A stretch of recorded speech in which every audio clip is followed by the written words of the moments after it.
जय हिंद मित्रों। आज के इस ऑनलाइन क्लास में सभी का हार्दिक स्वागत, हार्दिक अभिनंदन। चलिए, तो आज का क्लास बहुत ही महत्वपूर्ण होने वाला है और बहुत ही मज़ेदार होने वाला है और आगामी परीक्षा की दृष्टि से बहुत ही महत्वपूर्ण टॉपिक आज हम लेकर के आए हैं। इस टॉपिक पर हम विशेष चर्चा करेंगे और कुछ महत्वपूर्ण चीज़ों को जानेंगे। ठीक है, चलिए सबसे पहले शुरू करते हैं प्रश्न से। निम्नलिखित वाक्यों को, नीचे कुछ वाक्य लिखे हुए हैं, सरल वाक्य, मिश्र वाक्य एवं संयुक्त वाक्य में वर्गीकृत करें। यहाँ पर कुछ वाक्य दिए हुए हैं, उन वाक्यों में से वाक्यों को सरल वाक्य, मिश्र वाक्य और संयुक्त वाक्य में छांटना है।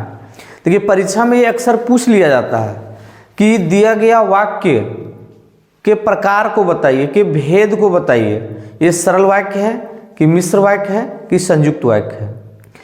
झारखंड अधिविद्य परिषद रांची झारखंड बोर्ड के तहत मैट्रिक परीक्षा में वाक्य से संबंधित 1-2 प्रश्न होते हैं।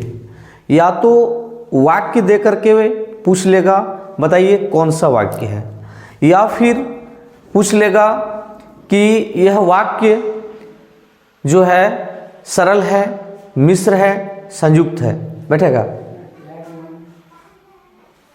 तो संयुक्त, सरल, मिश्र वाक्य को हमको छांटना है। ठीक है, चलिए, तो इस प्रश्न पर आने से पहले एक छोटी सी बात हम कर लेते हैं। देखिए, वाक्य संरचना के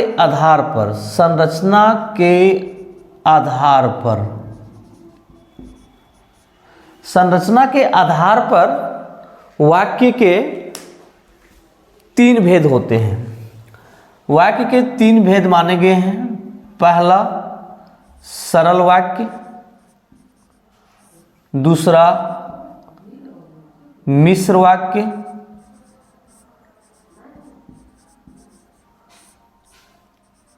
तीसरा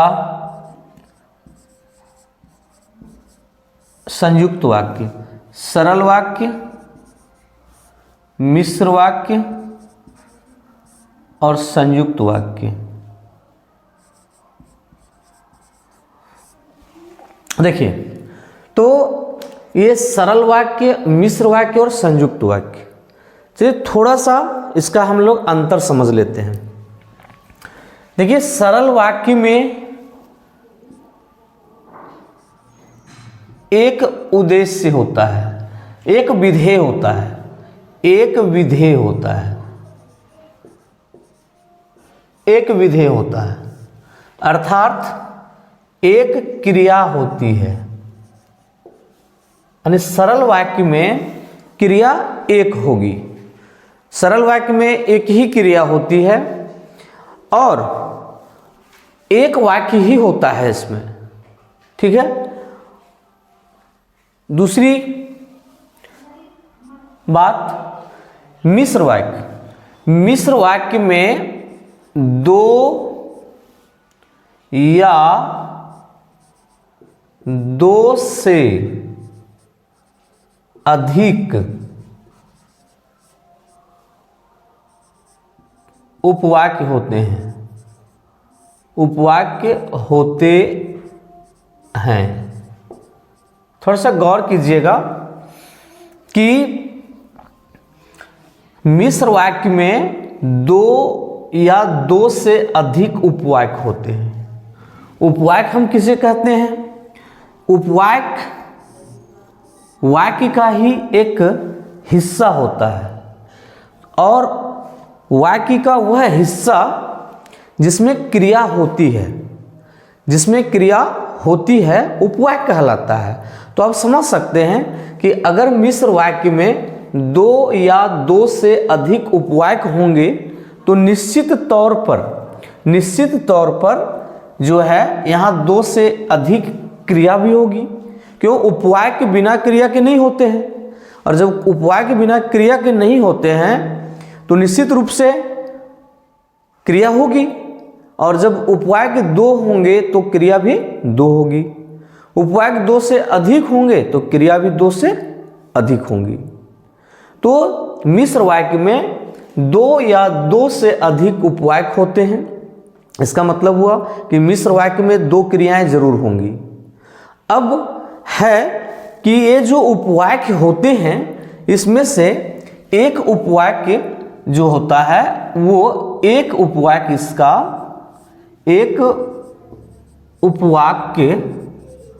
इसका एक उपवाक्य प्रधान होता है, और इसका दूसरा या यूं कहें अन्य या शेष उपवाक्य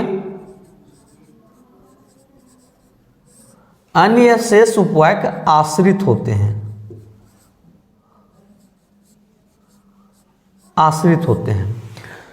मिश्र वाक्य में 2 या 2 से अधिक उपवाक्य होंगे, यानी 2 या 2 से अधिक क्रिया होगी, और उसमें से एक उपवाक्य इसका प्रधान होगा, और जो शेष उपवाक्य बच जाएंगे, बाकी जो उपवाक्य बच जाएंगे वो आश्रित उपवाक्य होंगे। तो और एक बात ये हो गई। दूसरी बात कि इसके उपवाक्य आपस में जिस समुच्चय बोधक अव्यय से जुड़े होंगे, वे समुच्चय बोधक अव्यय होंगे कि अच्छा, इसमें उपवाक्यों को जोड़ने वाले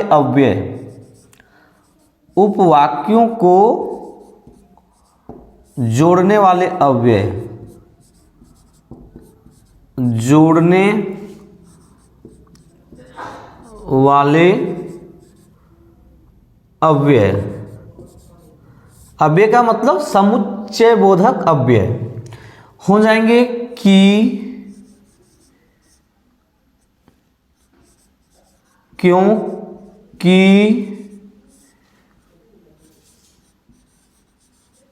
ताकि यदि तो ये हो जाएंगे। इसके बाद हो जाएंगे जो, और जो के कारकीय रूप, जैसे जिस, जिसका, जिसकी, यानी जिस जो संबंधवाचक सर्वनाम हैं उनके कारकीय रूप, जिसने, जिसको, जिस पर, जिसमें, ये जो भी रूप बनते हैं वो हो जाएंगे। साथ ही साथ हो जाएगा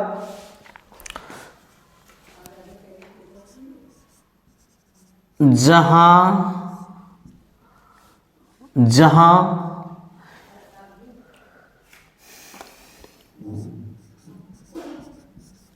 जैसा, जैसी इत्यादि।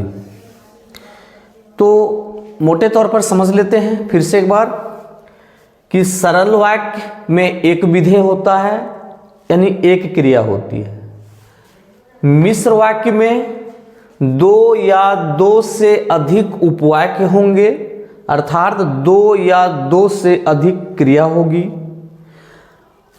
और उस उपवाक्य में से एक उपवाक्य प्रधान होगा, दूसरा उपवाक्य शेष उपवाक्य आश्रित होगा। साथ ही इन दोनों वाक्यों को आपस में जोड़ने के लिए जिस समुच्चय बोधक अव्यय का हम प्रयोग करेंगे वह समुच्चय बोधक अव्यय होगा कि, क्योंकि, ताकि, यदि, तो, एक साथ, जो, जिस, जिसका, जिसकी, जहां, जैसा, जैसी इत्यादि।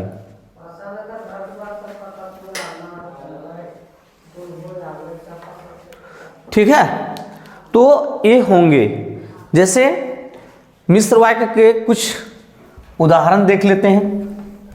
जैसे बात करें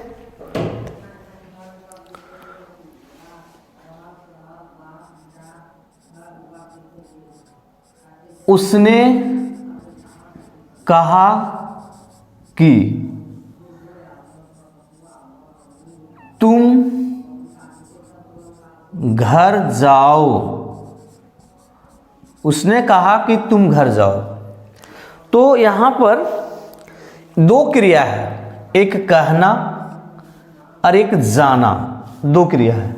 कहना क्रिया, दरवाजा से हटाओ उसको ठीक से।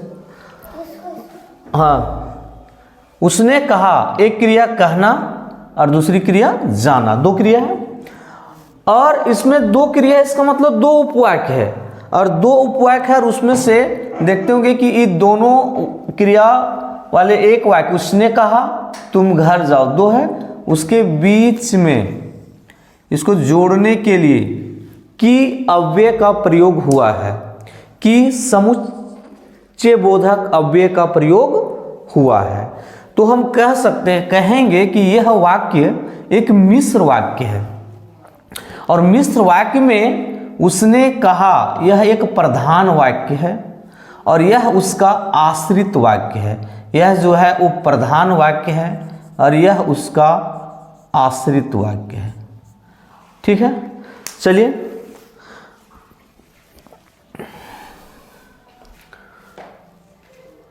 स्क्रीनशॉट लेना हो तो ले लीजिएगा। आगे बढ़ते हैं इसमें।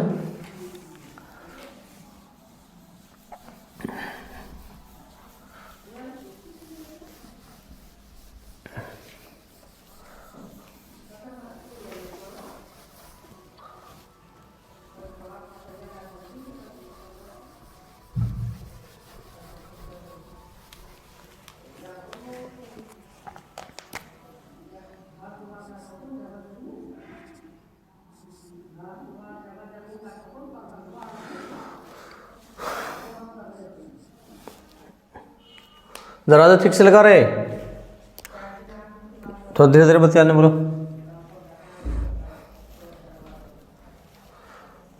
चलिए अब बात करते हैं संयुक्त वाक्य की।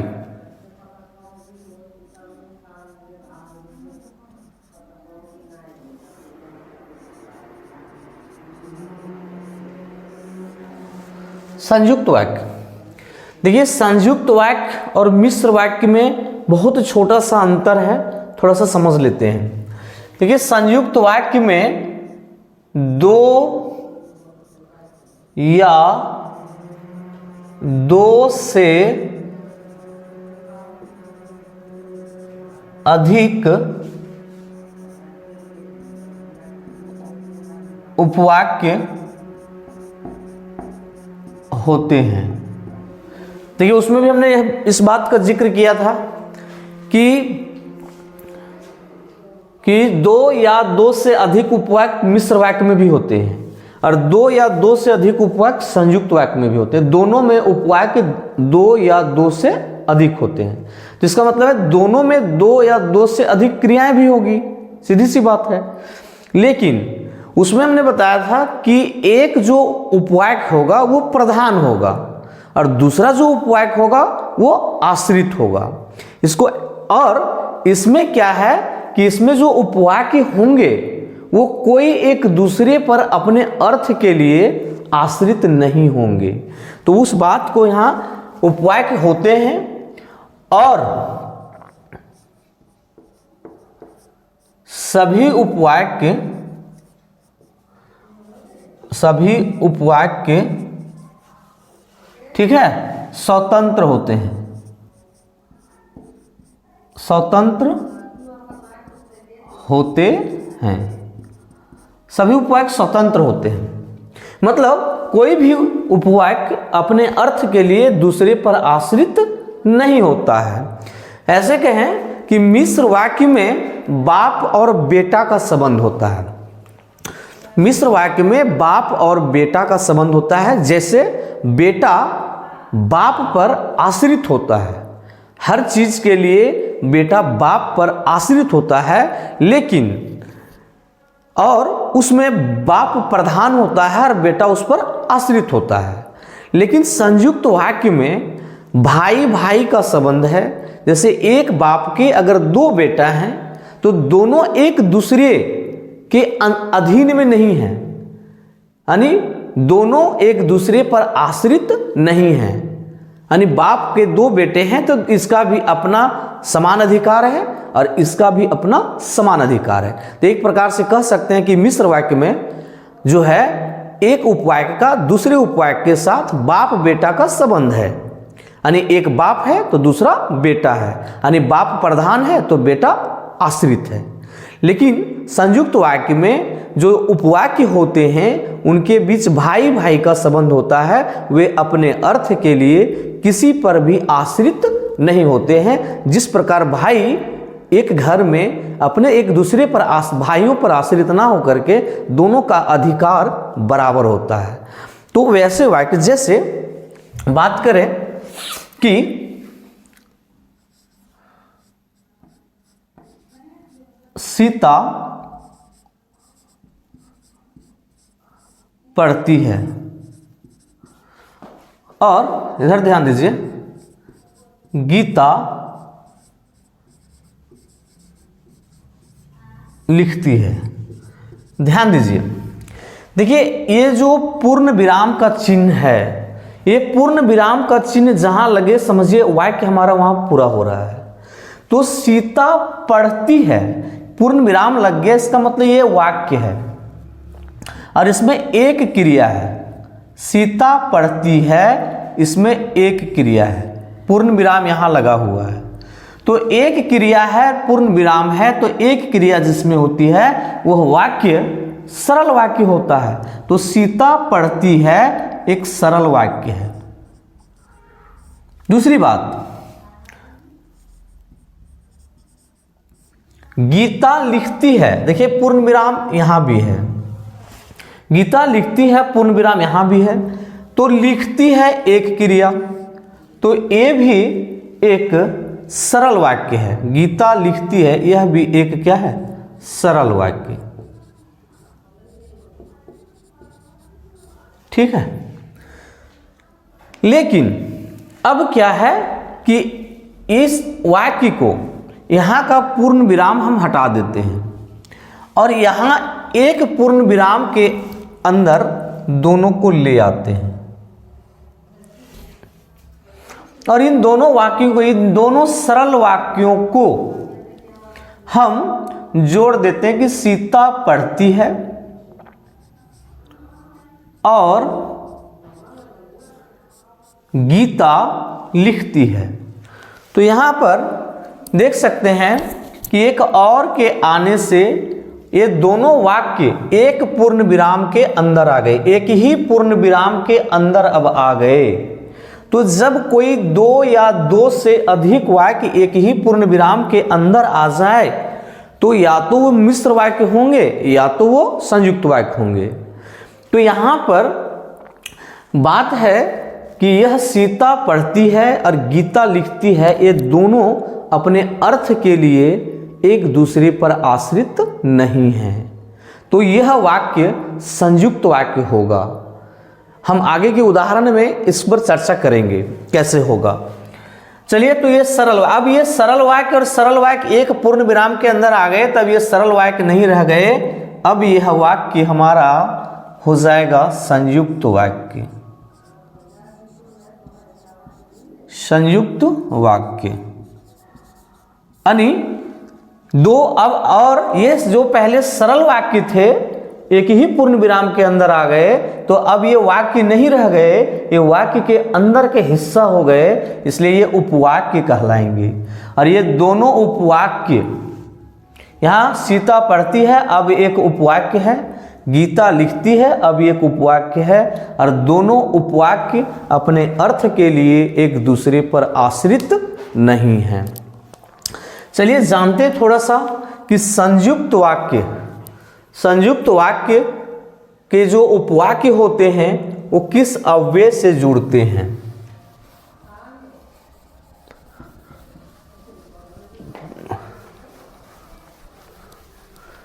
ठीक है, यहां हम लिख के रखे हैं इसको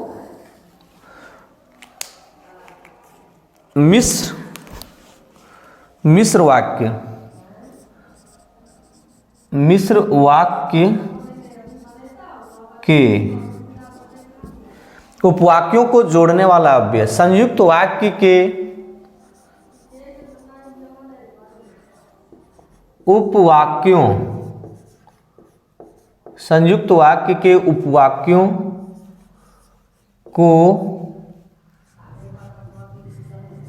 जोड़ने वाले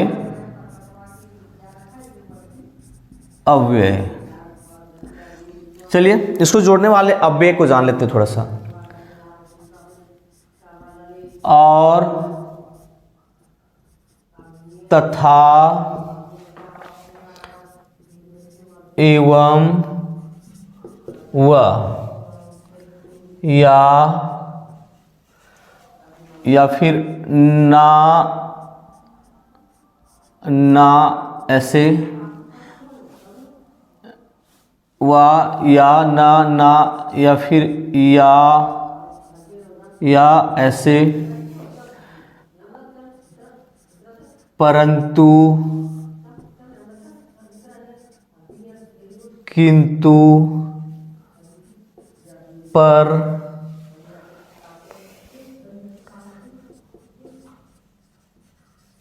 बल्कि,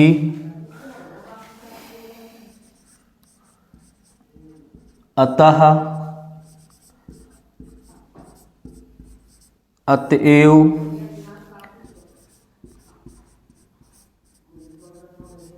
इसलिए, अस्तु इत्यादि। ये अव्यय और, तथा, एवं, व, या, ना, या, परंतु, किंतु, पर, बल्कि, अतः, अतएव, इसलिए, अस्तु इत्यादि इन अव्ययों के द्वारा संयुक्त वाक्य के उपवाक्य आपस में जुड़ते हैं। जैसे अगर बात करें ऐसे कि ना मैं जाऊंगा, ना जाने दूंगा। ना मैं जाऊंगा, ना जाने दूंगा, मतलब कोई नहीं जाएगा। तो ना मैं जाऊंगा, ना जाने दूंगा। तो देखिए यहां पर आपस में ये इससे जुड़े हुए हैं। तो इस प्रकार के अव्ययों से जो जुड़े रहेंगे वे संयुक्त वाक्य हो जाएंगे, और ये इससे जो जुड़े होंगे वे मिश्र वाक्य हो जाएंगे। चलिए अब हम आते हैं अपने प्रश्नों पर। चलिए बात करते हैं पहला प्रश्न पर। आर्यन विद्यालय में पढ़ता है। आर्यन विद्यालय में पढ़ता है। क्रिया क्या है? क्रिया है पढ़ता है। क्रिया क्या है? पढ़ता है। आर्यन विद्यालय में पढ़ता है। क्रिया क्या है? आर्यन, सॉरी, क्रिया है पढ़ता है। क्रिया कितनी है? एक। कितना क्रिया है यहाँ पर? एक क्रिया है। और जब एक क्रिया है तो हमें नहीं सोचना है आगे कि कौन सा वाक्य होगा। जिस वाक्य में एक क्रिया होगी वह वाक्य सरल वाक्य होगा। तो हमारा यह वाक्य हो जाएगा सरल वाक्य। सरल वाक्य हो जाएगा। ठीक, आगे।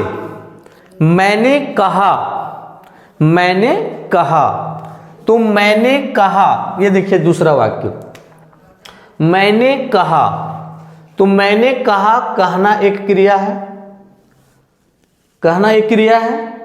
मैंने कहा तुम मन लगाकर पढ़ो, पढ़ना दूसरी क्रिया है। ठीक, पढ़ना दूसरी क्रिया है। हम यहाँ जिसके नीचे ब्लैक से रेखांकित करेंगे वह प्रधान उपवाक्य हो जाएगा, ये ध्यान रखिएगा मिश्र वाक्य वाले में। और यहाँ पर मैंने कहा, मैंने कहा एक क्रिया, तुम मन लगाकर पढ़ो, पढ़ना दूसरी क्रिया। तो यहाँ दो क्रिया है, तो वाक्य हमारा या तो मिश्र होगा या तो संयुक्त होगा। तो यहाँ पर हम देखेंगे कि यहाँ किस अव्यय से ये जुड़ा हुआ है। तो यहाँ पर जुड़ा हुआ है, जो अव्यय से जुड़ा हुआ है वह अव्यय है की, और की अव्यय यहाँ पर देखिए, की अव्यय यहाँ है, और की अव्यय से जुड़ने वाला वाक्य मिश्र वाक्य होता है। तो यहाँ यह मिश्र वाक्य हो जाएगा और प्रधान हो जाएगा, जिसको हम काला कलर से रंगेंगे, वो प्रधान उपवाक्य हो जाएगा। तो प्रधान उपवाक्य हो जाएगा इसका, ये प्रधान उपवाक्य हो जाएगा। काले रंग से जिसको नीचे मैं रेखांकित करता हूं वो प्रधान उपवाक्य हो जाएगा। और यह वाक्य हमारा हो जाएगा मिश्र वाक्य हो जाएगा, मिश्र वाक्य हो जाएगा। आगे, जो लड़के परिश्रम करते हैं, जो लड़के परिश्रम करते हैं, परिश्रम करते हैं एक क्रिया, वे सफल होते हैं दूसरी क्रिया।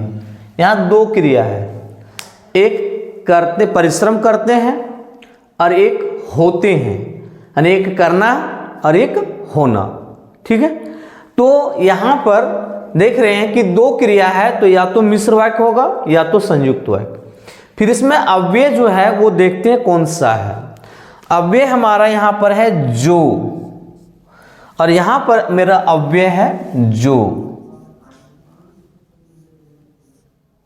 तो जो लड़के परिश्रम करते हुए सफल होते हैं। ठीक है, अब हमारा इसमें प्रधान वाक्य कौन होगा। एक बात और ध्यान रख लीजिए कि जो भी वाक्य अर्थात जो भी उपवाक्य इन अव्ययों से शुरू होंगे, इन अव्ययों से शुरू होंगे, वे आश्रित होंगे। कि, क्योंकि, ताकि, यदि, तो, जो, जिस, जिसका, जिसकी, जहां, जैसा, जैसी इत्यादि, इनसे जो शुरू होंगे वो आश्रित उपवाक्य होंगे। तो यहां पर देखिए, जो लड़के परिश्रम करते हैं, तो ये जो से शुरू है उपवाक्य, और जो से शुरू है इसका मतलब वो आश्रित हो जाएगा। बाकी ये जो हो जाएगा वो हो जाएगा प्रधान, ये प्रधान उपवाक्य हो जाएगा। काला कलर से प्रधान उपवाक्य हो जाएगा। चलिए, बहुत बढ़िया प्रचलित है, बहुत अच्छा है, अक्सर ये पूछ लिया जाता है कंपटीशन में। जिसकी लाठी उसकी भैंस, जिसकी लाठी उसकी भैंस, जैसा करोगे वैसा भरोगे, जैसा बोओगे वैसा पाओगे। तो इस प्रकार के उदाहरण दे दिए जाते हैं। ये कौन सा वाक्य होगा, कोई बात नहीं, सीधी सी बात है। जिसकी लाठी उसकी भैंस, तो जिसकी, देखिए उसकी भैंस, किसकी भैंस, जिसकी लाठी, किसकी भैंस, जिसकी लाठी। तो यहां पर देखिए जिसकी, ये जिसका जिसकी से शुरू है, तो यहां पर जिसकी लाठी, यहां पर जिसका जिसकी है, तो ये आपका इस देखिए जिसका जिसकी अव्यय हमारा यहां है, जिसका जिसकी। तो यह वाक्य होगा मिश्र वाक्य। हाँ, एक बात और, ये जो वाक्य थे ऊपर वाले, ये भी मिश्र वाक्य थे। ठीक है, इसको यहीं लिख देते हैं मिश्र वाक्य। यह वाक्य मिश्र वाक्य था, और ये प्रधान भी है, ये प्रधान और ये मिश्र वाक्य है। जिसकी लाठी उसकी भैंस, वो कौन सा वाक्य है, मिश्र वाक्य। ठीक है, अब जिसकी लाठी ये क्या है, आश्रित है, जिसकी से शुरू है, यानी अव्यय से शुरू है, जोड़ने वाले अव्यय से शुरू है। और उसकी भैंस ये कौन सा हो जाएगा, प्रधान उपवाक्य। उसकी भैंस क्या हो जाएगा, प्रधान उपवाक्य। आगे, जब वह आएगा तब देखा जाएगा। चलिए, आएगा एक क्रिया, जाएगा दूसरी क्रिया, आएगा एक क्रिया, जाएगा दूसरी क्रिया, दो क्रिया है। निश्चित रूप से या तो मिश्र वाक्य होगा या तो संयुक्त वाक्य होगा, सरल वाक्य तो नहीं होगा। अब है जब कहीं है भाई, देखिए जब वह आएगा, चलिए ठीक है, तो इसको लिख लेते हैं। जब वह आएगा तब देखा जाएगा। कब देखा जाएगा? जब वह आएगा। तो जब वह आएगा, तो यहां पर देखिए जब है, क्रिया तो दो है देख रहे हैं, और यहां पर है जब। तो जो इनसे शुरू होगा वह आश्रित उपवाक्य होगा। तो ये आश्रित उपवाक्य होगा, जब वह आएगा तब देखा जाएगा। तो तब देखा जाएगा, ये कौन सा हो जाएगा?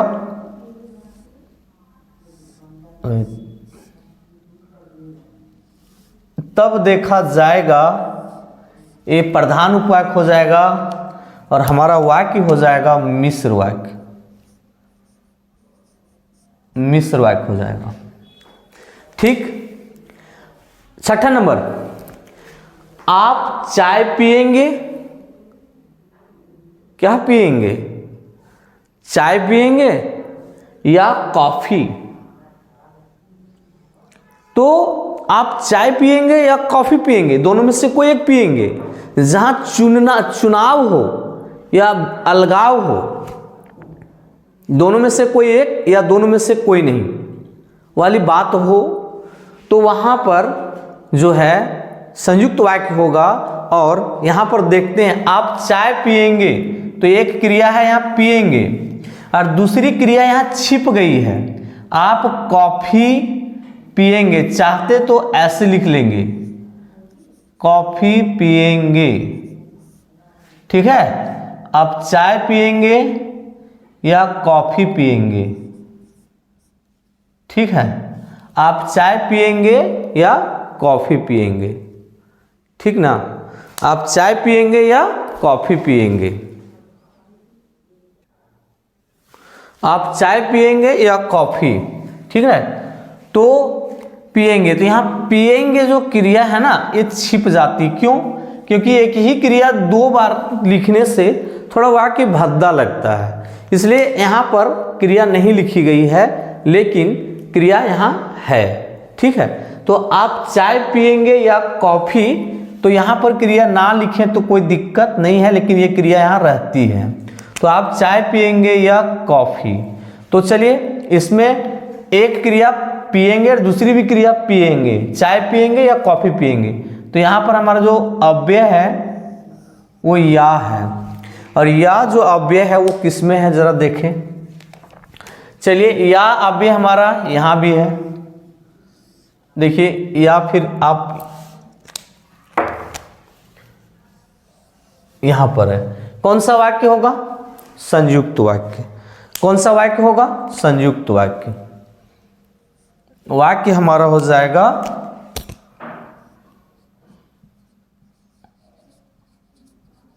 संयुक्त वाक्य हो जाएगा। ठीक है, वाक्य हमारा संयुक्त हो जाएगा।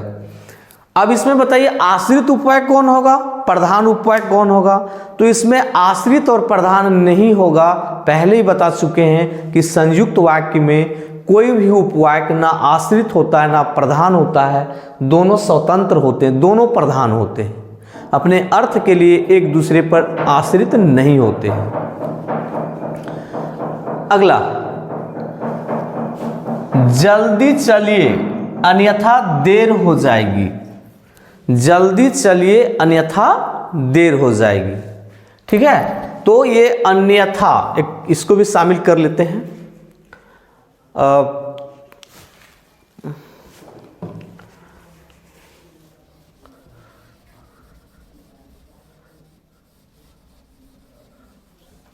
चलिए, अन्यथा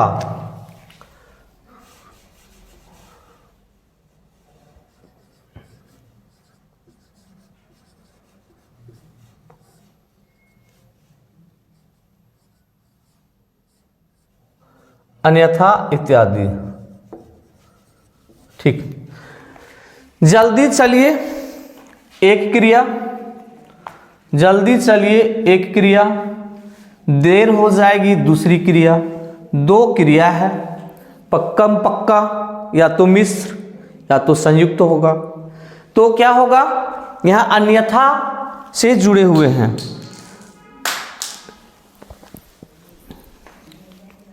अन्यथा से जुड़े होने के कारण, ये अन्यथा से जुड़े हुए हैं, एक दूसरे पर अर्थ के लिए आश्रित नहीं हैं, इसलिए यह वाक्य हमारा हो जाएगा संयुक्त वाक्य।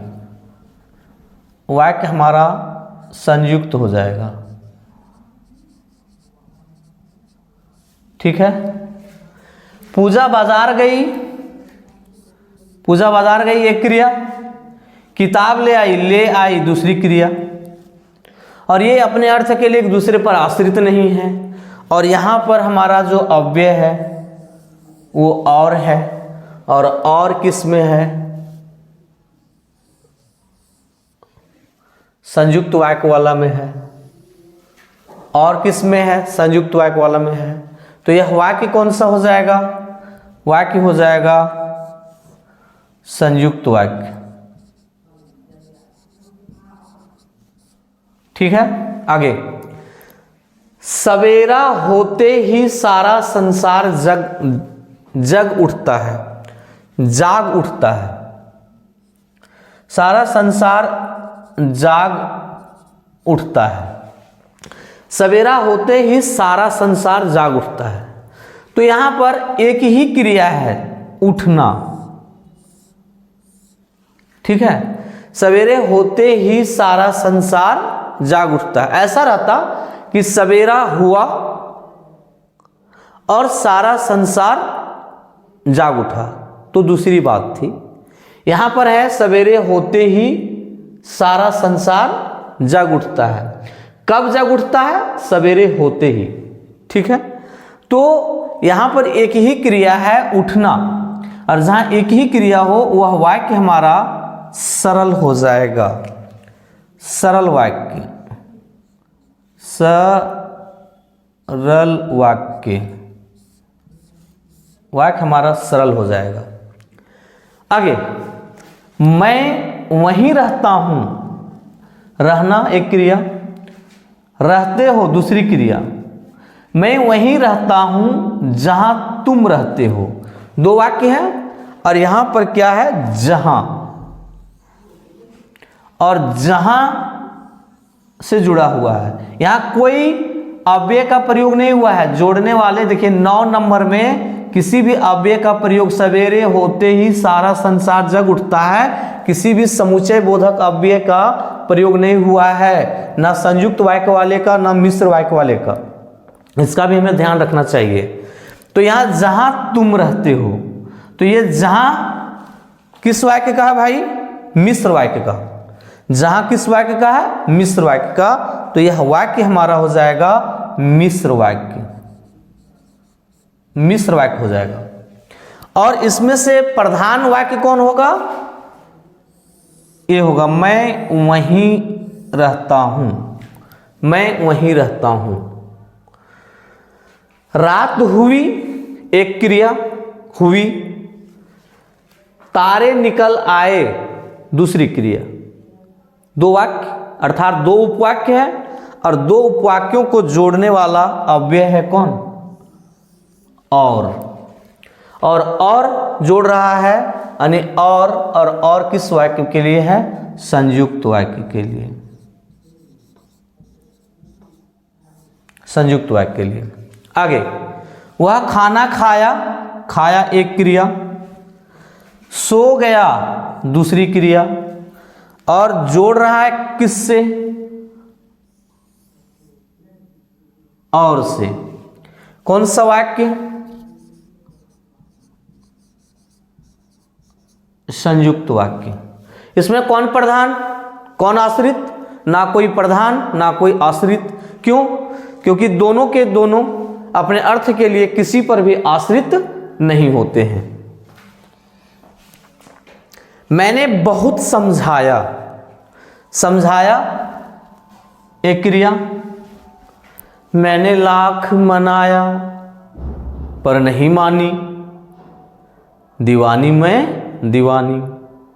तो मैंने बहुत समझाया एक क्रिया, वह नहीं मानी दूसरी क्रिया, पर वह नहीं मानी,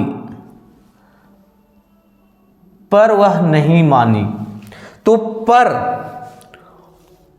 पर वह नहीं मानी, पर,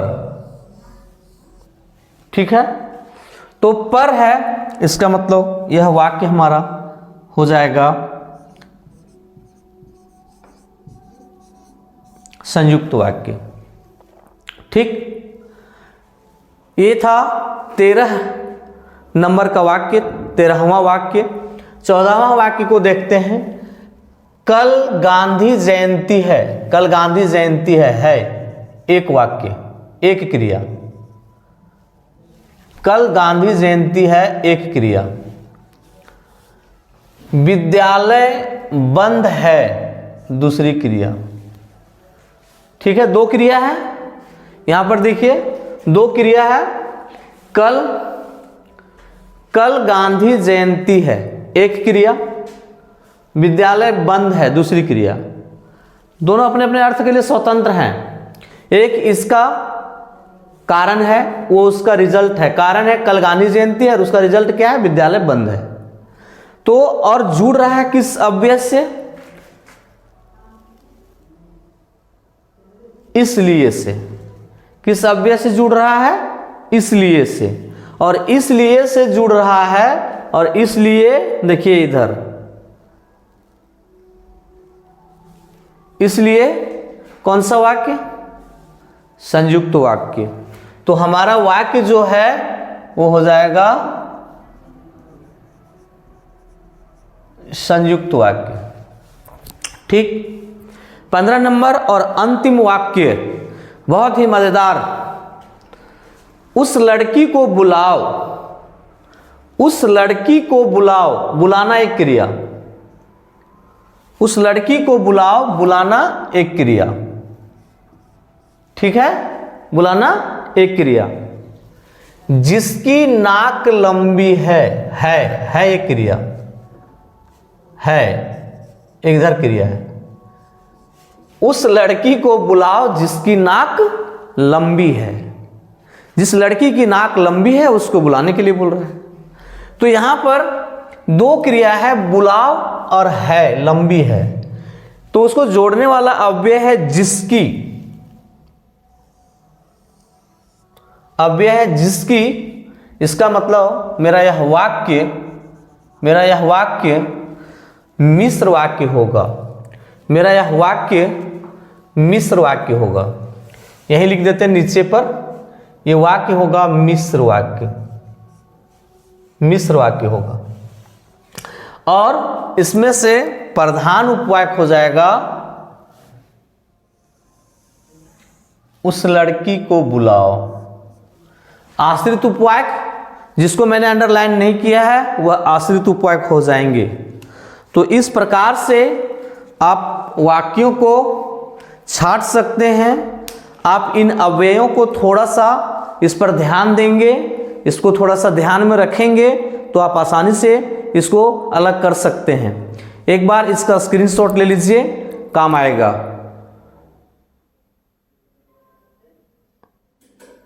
इसके अगले वीडियो में हम बात करेंगे कि सरल वाक्य को मिश्र वाक्य में कैसे बदलेंगे, सरल वाक्य को संयुक्त वाक्य में कैसे बदलेंगे, संयुक्त वाक्य को सरल वाक्य में कैसे बदलेंगे, मिश्र वाक्य को सरल वाक्य में कैसे बदलेंगे।